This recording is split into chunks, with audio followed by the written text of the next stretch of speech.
Good morning class. Welcome to Kholeshwar genius CBSE school Ambajogai. Kholeshwar genius CBSE school में आप सभी का स्वागत है। This is our science period for class 8th। Today we are going to learn the second chapter of our syllabus, microorganisms, friends and food. In last lecture we discussed about the food corporation and management और इसके question answer भी आपको दिए गए हैं। आशा है कि आपने वो लिखकर याद किए होंगे। Today we are going to learn the second chapter, microorganism, friend and foe. जो सूक्ष्म जीव होते हैं वो हमारे दोस्त भी होते हैं और दुश्मन भी होते हैं। वो किस तरह से दोस्त और दुश्मन साबित होते हैं ये आज हम इस पार्ट के द्वारा जानेंगे। You have seen several kinds of plants and animals, however there are other living organism around us which we normally cannot see. These are called microorganism और माइक्रोब्स। इसे जो हम अलग अलग जीवाणु या विषाणु उसी प्रकार अनेक वनस्पति देखते हैं, उसी के प्रकार हम क्या देखते हैं, प्राणी देखते हैं, जानवर देखते हैं। लेकिन जो माइक्रो ऑर्गेनिज्म है वो हमारे आंखों से दिखाई नहीं देते। वो उसे देखने के लिए हमको माइक्रोस्कोप या सूक्ष्मदर्शिका चाहिए होती है। उसे क्या कहते हैं, माइक्रो ऑर्गेनिज्म या सूक्ष्म जीव या जीवाणु कहते हैं। For example, you might have observe that during the rainy season most bread gets spoiled and its surface gets covered with greyish white patches. और जो बरसात के दिन होते हैं वहाँ पर क्या होता है, जब हमारे घर में पाव ब्रेड वगैरह होगा तो नम हो जाता है और उसके ऊपर सफ़ेद सफ़ेद एक लेयर आ जाएगा। उसे क्या कहते हैं, हम बुरसी कहते हैं। Observe this patches through magnifying glass, you will see tiny black round structures. Do you know what this structures? In patches को अगर हम इसके नीचे देखेंगे, माइक्रोस्कोप के नीचे देखेंगे तो उसके अंदर का बारीक बारीक कीटाणु हमें दिखाई देते हैं। ये आते कहाँ से हैं इसका पता हम लगाने वाले हैं। अब देखते हैं। Micro organism collect some moist soil from the field in a briquette and add water to it. After the soil particles have scaled down, observe a drop of water from the briquette under a microscope. What do you see? जो हम मिट्टी लाते हैं, मिट्टी में क्या करना है, थोड़ा पानी डालकर उसे गीला करना है। जब वो हम देखते हैं तो पानी क्या करता है, वो नीचे तक ड्रॉप बाय ड्रॉप जाता है। क्या दिखाई देता है कि छोटे छोटे जो कीड़े होते हैं यहाँ से वहाँ निकलते हुए हमें दिखाई देते हैं। एक्टिविटी 2 में देखते हैं, take a few drops of water from a pond, spread on a glass slide and observe through a microscope.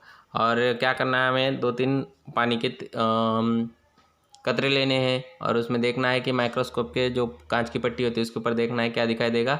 हमें अलग अलग जो माइक्रो ऑर्गेनिज्म है वो हमें दिखाई दे सकते हैं।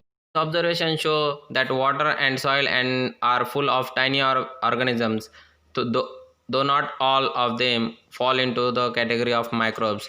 These microorganisms or microbes are so small inside that they cannot be seen with the unaided eye. Some of these, such as the fungus that grows on bread, can be seen with a magnifying glass. Others cannot be seen without the help of a microscope. That is why there are called microorganisms or microbes. जो आंखों से दिखाई नहीं देते उन्हें क्या करते हैं, हम अति सूक्ष्म जीव या जीवाणु या विषाणु उन्हें कहते हैं। ये क्या है, जो हम अभी ब्रेड का जो उदाहरण दिया वो हम आंखों से देख सकते हैं। उसके ऊपर जो लेयर आया है, फंगस आया है, वो हम देख सकते हैं, लेकिन बाकी चीज़ों को हम नहीं देख पाते। इसे क्या कहा जाता है, माइक्रो ऑर्गेनिज्म ही कहा जाता है। Microorganisms are classified into 4 major groups. These groups are bacteria, fungi, protozoa and algae. जो बैक्टीरिया है, विषाणु हैं, या फंगी है, कवक है, या प्रोटोजोआ है, या एलगी है, जो अलग अलग कैटेगरी में उसे डिवाइड किया हुआ है। और माइक्रो ऑर्गेनिज्म कितने ग्रुप में डिवाइड किया है, यस 4 ग्रुप में डिवाइड किया है।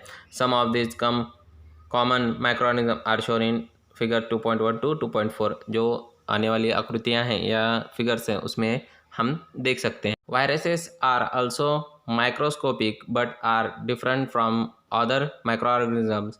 दे however reproduce only inside the cells of the host organisms, which may be a bacterium, plant or animal. Some of the viruses are shown in figure 2.5. Common elements like cold, influenza and most coughs are caused by viruses. Serious diseases like polio and chicken pox and also caused by viruses. जो अभी corona virus है वो भी एक virus है, विषाणु होने की वजह से ये फैलता जा रहा है। और जो हमें डेंगू, मलेरिया या इन्फ्लुएंज़ा, उसी के साथ जो अलग अलग जो हमें बीमारियां होते हैं वो किससे होते हैं, चिकनगुनिया हो, पोलियो हो, ये किस तरह से होता है, इससे वायरस से होता है। और देखते हैं disease like dysentery and malaria are caused by protozoa. Protozoans where the typhoid and tuberculosis, TB are bacterial disease. You have learned about some of their microorganisms in class 6 and 7.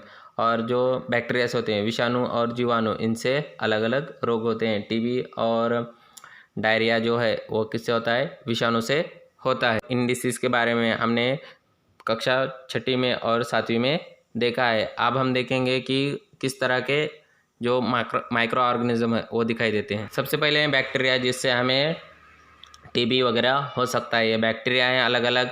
उसी के साथ आगे हैं एलगी है, जो spiro वगैरह है, जो हमारे पास दिखाई देता है। उसी के साथ कुछ प्रोटोजोआ हैं, जिसे अमीबा वगैरह जो कहते हैं, इन्फ्लुएंजा हो सकता है हमें इससे। और ये कुछ वायरसेस हैं जो अभी हम कोविड-19 का वायरस इस तरह से दिखाई देता है। उसी प्रकार जो फंगी है, जो हम हमेशा उसके बारे में पढ़ते हैं, जो ब्रेड पे दिखाई देता है। इसी के साथ यहीं पे रुकते हैं, तब तक के लिए धन्यवाद। Have a good day, bye, thank you.